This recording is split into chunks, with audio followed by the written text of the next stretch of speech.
بسم اللہ الرحمن الرحیم ایاک نعبد و ایاک نستعین۔ میں آج اپنے ان سارے پاکستانیوں کا شکریہ ادا کرنا چاہتا ہوں کہ جو آج سڑکوں پہ نکلے، جنہوں نے مظاہرے کیے، پروٹیسٹ کیا، ایک الیکشن کمشنر کے ایک جانبدار فیصلے، ایک سازش کا حصہ بن کے، ایک مافیا کا حصہ بن کے اس نے جو فیصلہ کیا آج، اور جس کی وجہ سے میری قوم سڑکوں پہ نکلی، میں سب کا شکریہ ادا کرنا چاہتا ہوں۔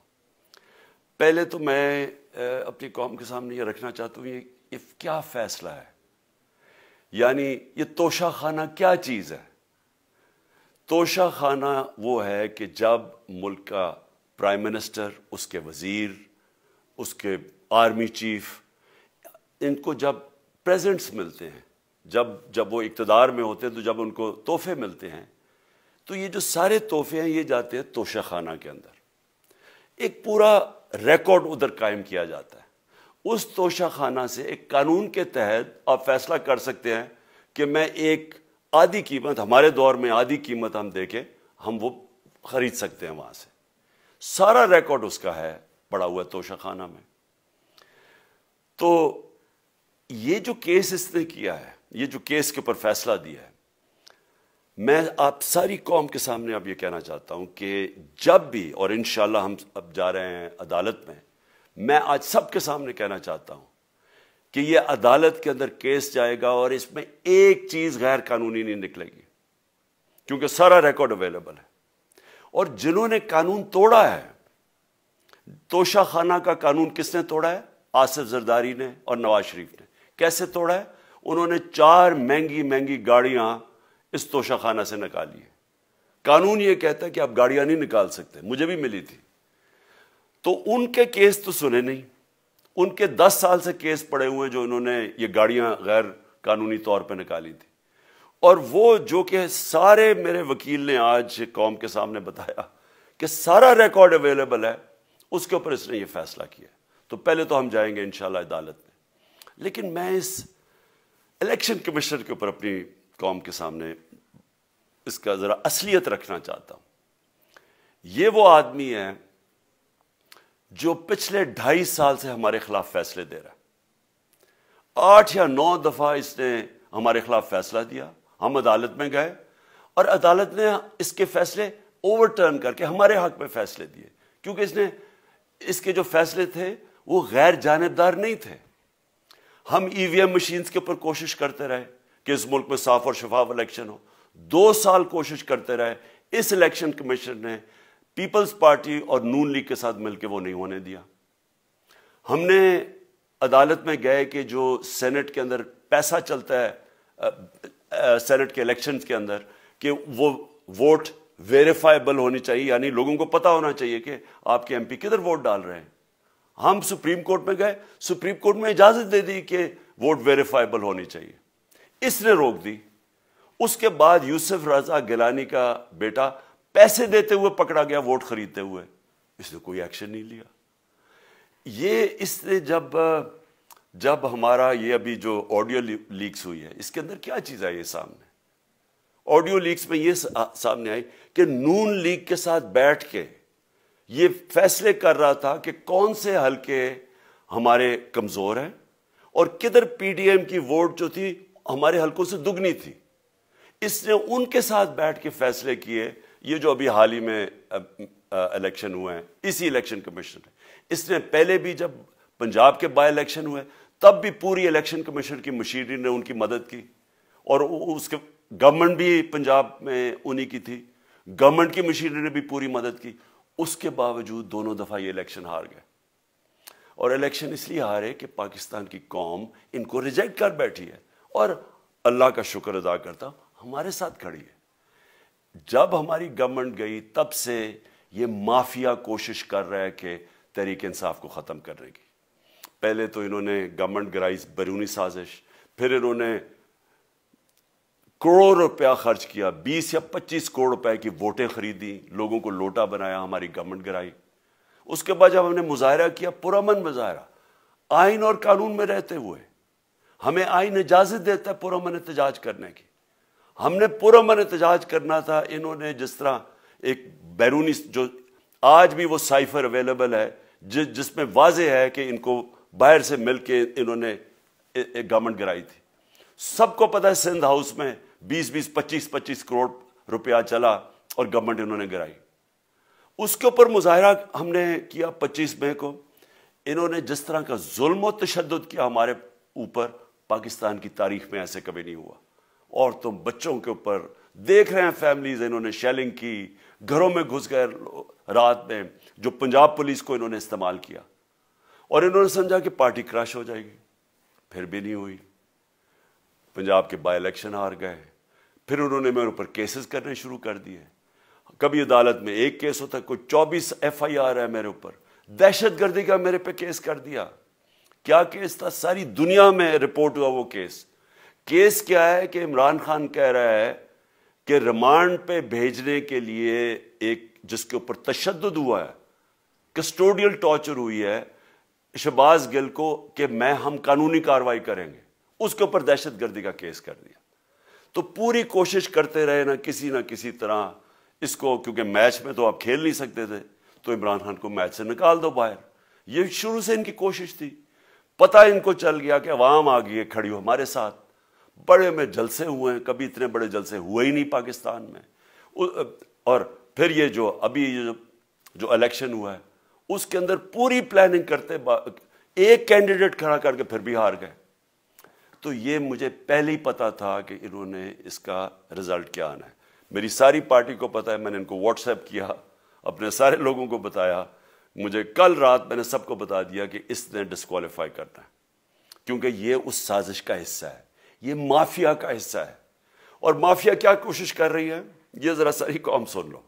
جو پاکستان کی سب سے بڑی پارٹی ہے, جو فیڈرل پارٹی ہے, باقی پارٹیز تو اب صوبائی پارٹیز رہ گئی ہیں, چھوٹی سکڑ کے ہو گئی ہیں فیملی پارٹیز. جو سارے ملک کے اندر ایک فیڈرل پارٹی ہے اس کو ختم کرنے کی کوشش کر رہے ہیں. اور یہ میں پھر سے اس ملک کی تکلیف دے جو ہمارا تاریخ کا حصہ تھا, جب ایسٹ پاکستان ہمارے سے علیحدہ ہوا, کیا ہوا تھا؟ جو پارٹی کو سب سے بڑا مینڈیٹ ملا اسی پارٹی کو ختم کرنے کی کوشش کی. ملک کا جو ہوا وہ تاریخ کا حصہ ہے. یہ پھر کوشش کر رہے ہیں کہ ایک پارٹی جو ساری فیڈریشن کو اکٹھا رکھ سکتی ہے اسی پارٹی کو ختم کرنے کی کوشش کر رہے ہیں کہ جناب عمران خان کو کسی طرح ڈسکوالیفائی کرے اور پھر الیکشن ہو. اور پھر مجھے اور نواز شریف کو ایک ہی طرح دکھایا جا رہا ہے کہ اچھا جی عمران خان بھی ڈسکوالیفائی ہو گیا تو نواز شریف بھی ہو گیا. نواز شریف اس ملک کا بڑا مجرم ہے. 30 سال سے چوری کر رہا ہے اس ملک کا پیسہ باہر. بڑے بڑے محلات ہیں اس کے اور اس کے بچوں کے باہر. ایک رسید نہیں دکھا سکتا کہ پیسہ کدھر سے آیا. میں نے کرکٹ کھیلتا تھا تو میں نے ایک فلیٹ خریدا. میں تو پبلک آفس ہولڈر بھی نہیں تھا. 34-35 سال پہلے میں نے فلیٹ خریدا جب کرکٹ کھیلتا تھا. اس کے باوجود میں نے 8 مہینے عدالت کے اندر ایک ایک رسید بتائی کہ مجھے کدھر سے انکم آئی, کدھر سے آمدنی آئی, اور باہر سے حلال کے پیسے کی جو میں نے جو خرچہ جو خریدا فلیٹ, اس کو جب بیچا بینک کے تھرو پاکستان میں پیسہ لے کے آیا, اپنے ملک میں پیسہ لے کے آیا. اس کی بھی منی ٹریل تھی.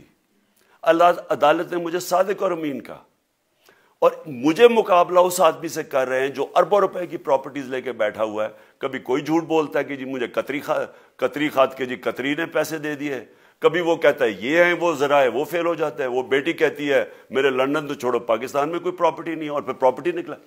یعنی جو بتا ہی نہیں سکتے کہ اس ملک سے باہر اربوں روپے کی پراپرٹیز ہے, اور اس کو اور میرے ساتھ کر رہے ہیں کہ جی اب دونوں ڈسکوالیفائی ہو گئے. اور جو سب سے شرمناک چیز کیا ہے کہ جس آدمی کی ساری پراپرٹی سب پاکستان سب ڈکلیئرڈ اپنے نام پہ, اس کو ڈسکوالیفائی کر رہے ہیں, اور یعنی میچ سے باہر رکھنے کی کوشش کر رہے ہیں. اور کن کو اس ملک میں بچایا جا رہا ہے؟ اس ملک کے بڑے بڑے مجرم جن کے اوپر اربوں روپے کے کیسز ہیں, وہ آ کے پہلے تو ان کو سازش کے تحت ملک پہ بٹھایا جاتا ہے, پھر وہ قانون اسمبلی میں بیٹھ کے نیب کا قانون چینج کرتے ہیں اور 1100 ارب روپے اپنا معاف کروا لیتے ہیں. قوم جب نیچے پسی ہوئی ہے آج مہنگائی میں، بے روزگاری میں، 6 مہینے میں انہوں نے ملک کدھر سے کدھر پہنچا دیا ہے. آج دنیا کہہ رہی ہے کہ پاکستان قرضے نہیں اپنے واپس کر سکتا، ہمارے بانڈز کریش کر گئے ہیں، ہماری انڈسٹری نیچے جا رہی ہے، ہمارا فورن جو پاکستان میں ڈالرز آنے تھے ایکسپورٹس بھی نیچے جا رہی ہیں، ریمیٹنس بھی نیچے جا رہی ہے، ملک کی دولت کم ہو رہی ہے، گروتھ ریٹ نیچے چلی گئی ہے، کسان علیحدہ سڑکوں پہ نکلے ہوئے ہیں، ٹیکسٹائل انڈسٹری وہ 20% بند ہو گئی ہے. 6 مہینے میں وہ پاکستان کو یہاں لے کے آئے ہیں اور اپنے صرف پیسے بچا رہے ہیں، صرف آ کے اپنی چوری بچا رہے ہیں. اور جو آدمی 26 سال سے سٹرگل کر رہے ہیں اس ملک میں، قانون کی بالادستی ہو، انصاف ہو، احتساب ہو، اس کے اوپر کیسز کر رہے ہیں اس طرح کے، صرف اور صرف میرا منہ بند کرنے کے لیے. میں آج اپنی ساری قوم کے سامنے یہ آپ سب کے سامنے یہ وعدہ کرتا ہوں کہ میری جتنی بھی زندگی ہے وہ ان چوروں کا مقابلہ کرنے کے لیے. میں اس کو سیاست نہیں سمجھتا، میں اس کو جہاد سمجھتا ہوں. یہ جو مافیا بیٹھا ہوا ہے جس کا یہ حصہ ہے یہ الیکشن کمشنر، میں جب تک زندہ ہوں میں ان کا مقابلہ کروں گا. میں اپنے سارے آج جو پروٹیسٹرز بیٹھے ہیں، میں آپ سب کو آج پہلے تو شکریہ ادا کرتا ہوں. اب میں کہتا ہوں کہ اب آپ پروٹیسٹ ختم کر دیں. آج آپ پروٹیسٹ اب ختم کر دیں کیونکہ لوگ اس وقت مشکل میں ہیں اور میں نہیں چاہتا کہ میری قوم مشکل میں ہو. لیکن آپ سب تیاری کریں. میں نے کہا تھا مہینے کے اینڈ میں لانگ مارچ کروں گا اور میں پوری طرح انشاءاللہ اس ملک کی تاریخ کی یہ سب سے بڑا پروٹیسٹ ہوگا. اور یہ صرف لانگ مارچ پہ ختم نہیں ہوگا، یہ میری حقیقی آزادی کی تحریک چلتی رہے گی جب تک اس ملک کے اندر قانون کی بالادستی قائم نہیں ہوگی.